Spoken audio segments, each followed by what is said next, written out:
Hi friends, അപ്പോൾ പുതിയൊരു വീഡിയോയിലേക്ക് എല്ലാവർക്കും സ്വാഗതം. അപ്പോൾ ഇന്ന് നമ്മൾ ഉണ്ടാക്കാൻ പോകുന്ന റെസിപ്പി ചാളക്കാന്താരി. അപ്പോൾ ചാളക്കാന്താരി എങ്ങനെ ഉണ്ടാക്കാൻ നോക്കാം. അതിന് വേണ്ടിയിട്ട് നമ്മൾ കുറച്ച് വേപ്പിൻ്റെ ഇല എടുത്തിട്ടുണ്ട്. അതിലേക്ക് 2 പച്ചമുളക് എടുത്തിട്ടുണ്ട്. ആവശ്യത്തിന് എരിവ് കൂടുതൽ വേണമെന്നുണ്ടെങ്കിൽ അതിനനുസരിച്ച് ചെയ്യാട്ടോ എടുക്കുക. അതിനുശേഷം 2 ജീരകവും കുറച്ചെടുക്കുക. അതിലോട്ട് നമ്മൾ മല്ലിച്ചപ്പ് ഇട്ട് കൊടുക്കുക. പിന്നെ ഞാൻ ജാറിലിതാ വെള്ളം ഒഴിച്ചിട്ടുണ്ട്. ഒരു 1/4 കപ്പ് വെള്ളം ഒഴിച്ചിട്ടുണ്ട്. പിന്നെ ഒരു സവാള, 2 തക്കാളി, കുറച്ച് കുരുമുളക് പൊടി ഒക്കെ പാടെ നന്നായി അരച്ചെടുത്തിട്ടുള്ള അരപ്പ് ഇതാ. കുറച്ച് വെളിച്ചെണ്ണ ഒരു പാനിൽ ഒഴിച്ചിട്ട് അതിലോട്ട് ആ അരപ്പ് ഒഴിച്ചു കൊടുക്കുക.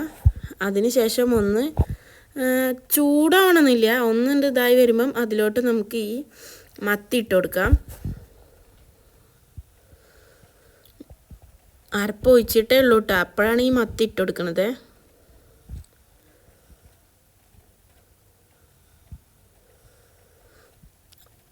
അപ്പോൾ അതാ മത്തിയൊക്കെ ഇട്ട് സെറ്റായിട്ടുണ്ട്. ഇനി അതിലോട്ട് നമുക്ക് ഒരു 1/4 സ്പൂണ് മഞ്ഞൾപ്പൊടി ഇട്ട് കൊടുക്കാം.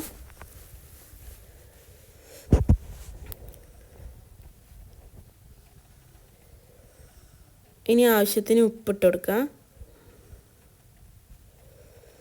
അതിലോട്ട് പുളി, ഒരു പിടി പുളി വെള്ളത്തിലിട്ട് വെച്ചിട്ടുണ്ടായിരുന്നു. ആ പുളി പിഴിഞ്ഞിട്ട് അതിൻ്റെ വെള്ളം അതിലോട്ട് ഒഴിച്ചു കൊടുത്തിട്ടുണ്ട്.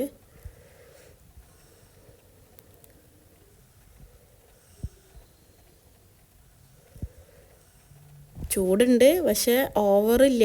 ഇപ്പം നമ്മൾ ഒഴിച്ചിട്ടല്ലേ ഉള്ളൂ.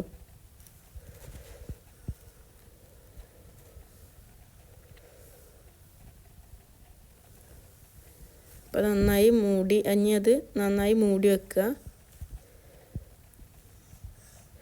എന്നിട്ട് ഫ്ലെയിം കുറച്ച് വെച്ചിട്ട് നന്നായി വേവിച്ചെടുക്കുക. മീൻ എപ്പോഴും ഇങ്ങനെയൊക്കെ പോയിട്ട് നമ്മൾ മീൻ കറി ഇളക്കണ പോലെ ഇളക്കിക്കൊണ്ടിരിക്കണ്ട, അപ്പോൾ ഉടഞ്ഞു പോവും. നമുക്കിതിൽ ഈ പുളിവെള്ളം ഒഴിച്ചതും നല്ലതും നല്ല വറ്റി വരണം. അപ്പോൾ കുറച്ച് വെച്ചിട്ട് നമുക്ക് നമ്മുടെ പണിക്ക് പോവാം.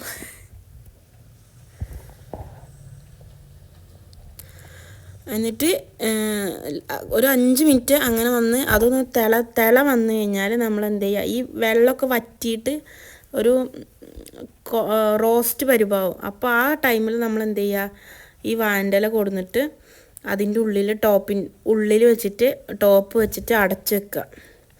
എന്നിട്ടൊരു 5 മിനിറ്റും കൂടി ഫുൾ ഫ്ലെയിമിലിട്ടിട്ട് ഒന്നുകൂടി വേവിക്കുക.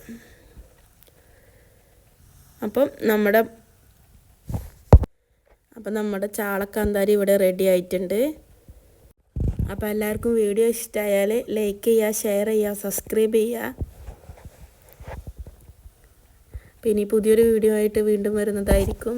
ബായ്.